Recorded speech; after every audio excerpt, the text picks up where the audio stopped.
Saying goodbye to Croatia is always bittersweet. Visiting family is always something I wish I could do more often, but this was only the very beginning of our trip. Mum and I are on our way to Tropea, a small coastal town in southern Italy, where we'll spend about a week before starting our week-long ceramics course. This whole trip was really inspired by our shared love of pottery, and it felt nice to build some slower travel before throwing ourselves into learning something new. Since I don't live at home anymore, I don't get to spend this much uninterrupted time with my mum very often. I think that's become one of my favourite parts of travelling together, not just discovering new places, but having long conversations, sharing meals, and making memories that feel a little outside of everyday life. We arrived in Tropea just as the sun was setting over the sea, and after a long day of trains and planes and driving, all we wanted was a shower, an early night, and the promise of waking up somewhere warm by the ocean. Considering it's the middle of winter back home in Australia, we couldn't wait to spend our first morning by the water.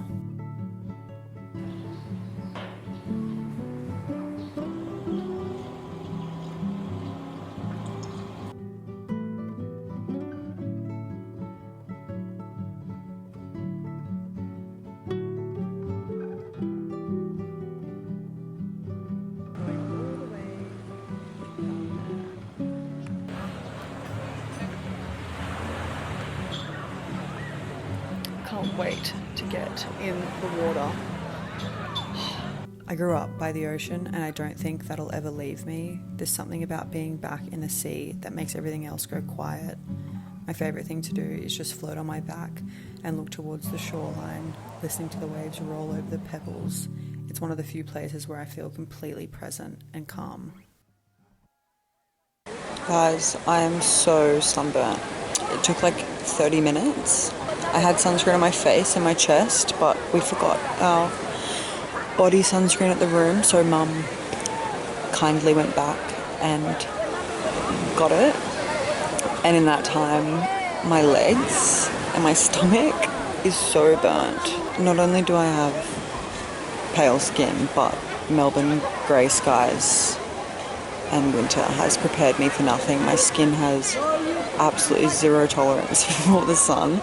I knew I would get sunburnt at least once on this trip, so hopefully this is like priming my skin a little bit for the remainder of the trip, but it's bad, but it's okay. I know I've said before that I just kind of accepted the fact that I'm never going to get tanned, but it's times like this where it really, really sucks. I have to be so diligent with my sun care that I've reapplied like 5 times. Here's to hoping it turns into tan. It won't, but I'll still feed the delusion that it might.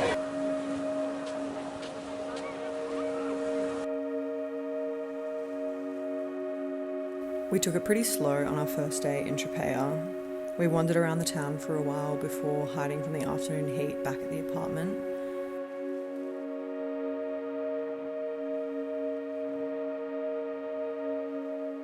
Later that evening, we went back out for dinner and found a little restaurant tucked down one of the alleyways. And since we're right by the sea, I've been taking full advantage and ordering seafood wherever it feels appropriate, which, if I'm being honest, has been almost every meal aside from breakfast.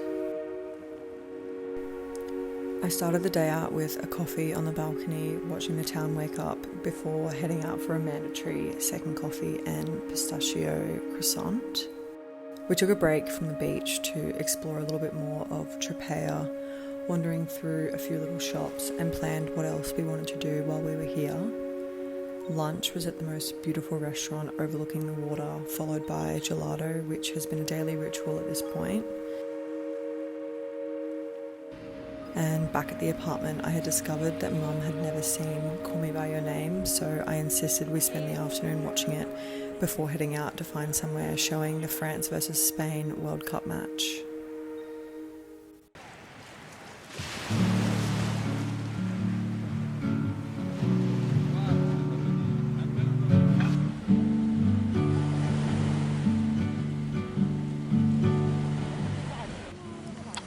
People are already securing their spots on the beach for today. I'm still a little bit sunburnt on my front and I'm really cautious to not make it any worse, but I really want to spend some time in the sun today. I don't want to prolong the amount I can spend later in the trip by being burnt still. So I'm gonna keep a close eye on that. But then this evening we're doing a cooking class, which will be really fun. So yeah, I just wanted to start the day and come down here for a swim. It's so beautiful. I've still been sleeping in a lot just because, I don't know, I just feel like the jet lag's really gotten to me a little more. And I think my body's just relaxing fully. I'm just really not trying to make myself not sleep. So I've been enjoying the sleep-ins, but it's been really nice to get down here this morning before all the crowds of people start to fill up the beach. But I think I'll stop for an espresso on my way home and go wake Mum up and see what we get up to today. But I'm really excited for this cooking class tonight. We booked it very last minute, so yeah, I'm glad there was still some spots available. But I really hope you've been enjoying the vlog so far. Thank you so much for being here.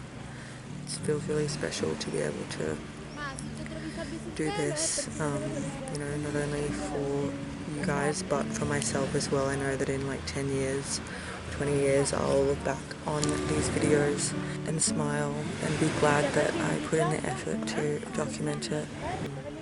And also, this has been such a special trip for me and my mum. We've never been away together before, and bonding over something like ceramics together, it's going to be really nice. I'm very excited for the course to start next week, but in the meantime, I hope you enjoy the rest of the vlog. Look at these buildings behind me, they're just so gorgeous. I was just floating out in the water looking back at these.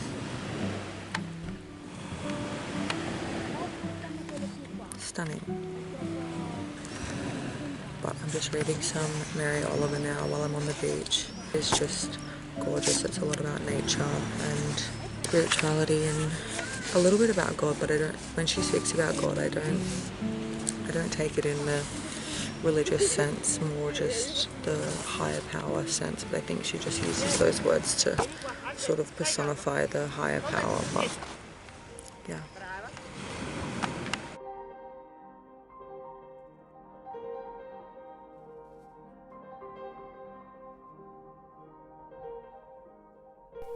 We made a really simple zucchini pasta for lunch using orecchietti with fresh ricotta, just with some local produce that we picked up while we were in town.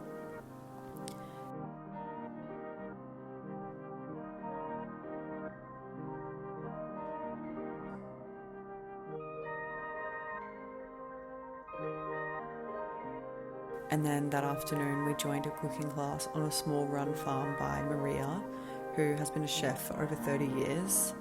She and her husband produce almost everything they serve themselves, from vegetables and herbs to wine, salami and nduja. While Maria prepared an appetizer for us to snack on, her husband showed us around the farm before we came back to learn how to shape traditional fileia pasta by hand. And we ended the evening sharing a table of traditional Calabrian dishes as the sun set over Stromboli.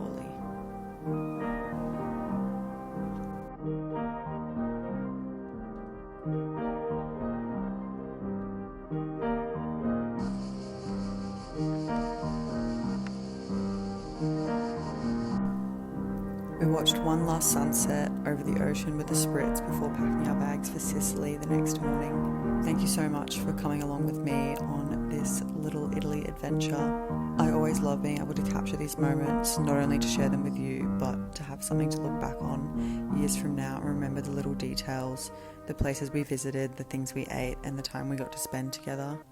Next week, Mum and I will be joining the course in Sicily, learning ceramics, and I'm really excited to share that with you as well. Take care, and I'll see you in the next one.